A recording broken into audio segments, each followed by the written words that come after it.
So I've decided to revisit my Apple Watch to do a review of having it for 6 months now, the Apple Watch 4, and I had an Apple Watch 3 before this, so this is the 4 that I have now, and I wanted to do like a 6 month follow up just to kind of talk about how it's really being used for exercise, what are my thoughts.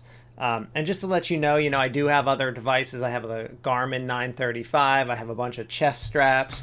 I have tons and tons of devices for exercise. So I want to kind of talk about how does the Apple Watch 4 stack up now. Apple's had this device out now for 6 months, but it's been in the fitness area for a few years with these watches. So how are they doing? So first of all, I've always kind of said that the Apple Watch was, not necessarily for the serious athlete. And I think some of that's still true, but I think the tide's starting to change a little bit. And I don't think it's as bad as it was even a year ago. So let me talk about what I've been using it for and kind of what my overall thoughts, who it's for and who it's not. So I've been using it. I go to the gym, I work out, I weight lift. So I've been using it for weightlifting. I found a few, I usually use only the apps that came on the watch, but for weightlifting I can use something if I want to track my sets and reps. I started to do that and I found it was really tedious for me, and I just use the traditional weightlifting app on the watch now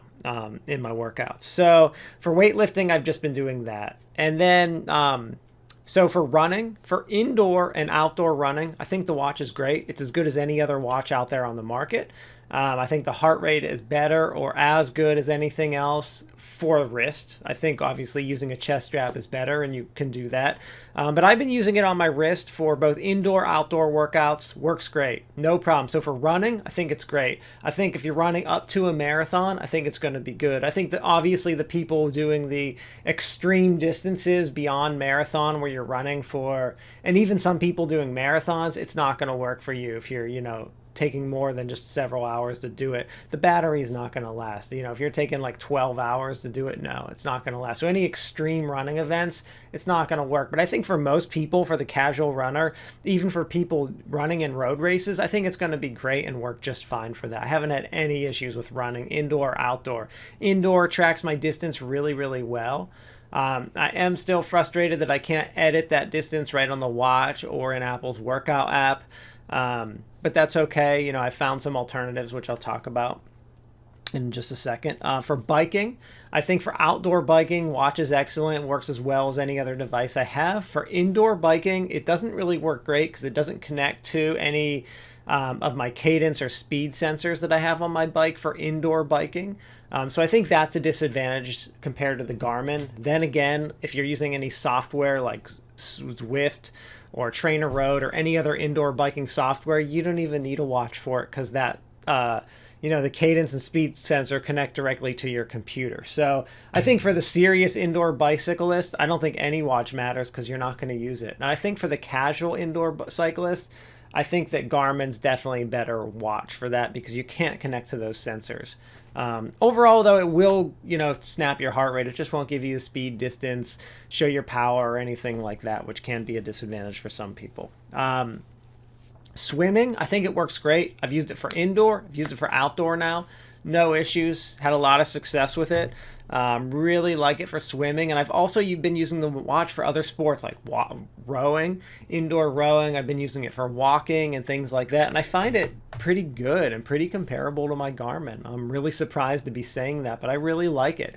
I think Apple's come a long way. I think they have a long way to go, but I think it's good. I think for most people, it's going to do a really good job. I think if you're serious into fitness, such as, triathlons or anything like that, I think anything more than like a sprint triathlon, the watch isn't going to work. But I think for training and in general, I think it's going to do really well for most people working out. One of the things is, I don't like Apple's ecosystem. I think their ecosystem is still pretty bad as far as like their activity app. So I've been there are two apps that I suggest that I do like, and I'll go to them right now. So the first one's called HealthFit, just so I remember the names off the top of my head.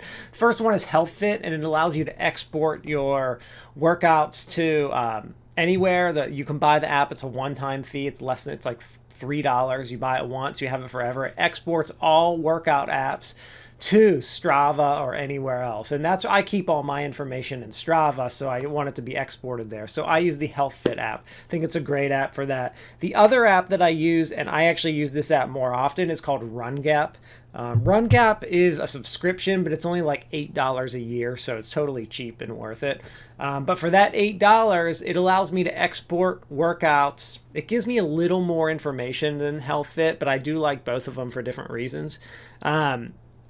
RunGap also works well with my other devices besides Apple, which is why I like it. So if I'm only using the Apple Watch, I think HealthFit fits the bill. But since I also use Garmin and chest straps and biking and all this other stuff with all this other equipment, RunGap combines all of that and lets me export to anywhere.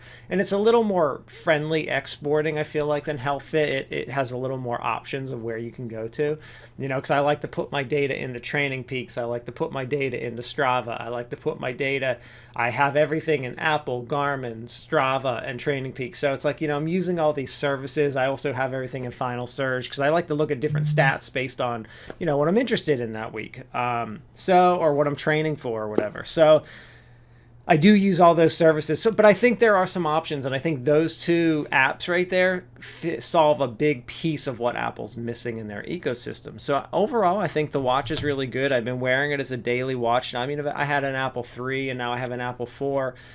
So I think for as far as exercise and working out, I think it's really good and just as comparable as the other watches. I think the biggest downfall it has is the battery life if you're doing those extreme sports. Otherwise, I think it's going to work for most people for nearly everything. Thank you.